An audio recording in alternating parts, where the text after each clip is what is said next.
Да, для духовного здоровья я вам порекомендую иметь связь с Богом постоянно, неважно, где вы будете, дома, с семьей, в круге друзей, отдельно от семьи, на работе, в разных местах. Самое главное, если вы верите, то, что Святой Дух – это восстановитель всего того, что у вас, что вам мешает быть с Богом, то нет никаких проблем, чтобы не решали с Богом. Вы знаете, что вы достойны жить вечно с Богом, и вместо того, чтобы думать о мирских каких-то планах, которые ни к чему не приводят, а думайте самое первое, не думайте о бизнесе, о семье, о работе, о других, но первое думайте о Боге и держать вашу душу и тело в святости. Yes, save your soul and body in saint systems. Yes,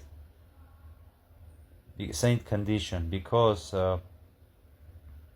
for soul healing, you need connect with God and Holy Spirit, with Holy Spirit.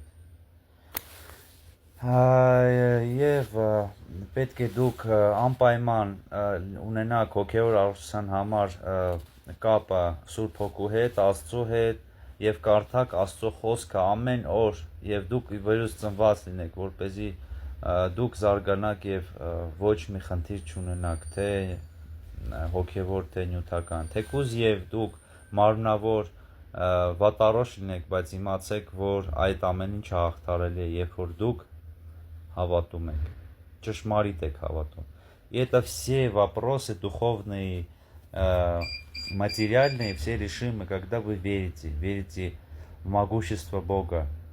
And all problems your life in solving. Then you believe in God and Holy Spirit power. Because Lord God Almighty and He's saving you all evil. Կպաշտպանի ձեզ ամեն չարից и будет вас защищать от всего зла. Աստծո սերը բոլորիդ հետ։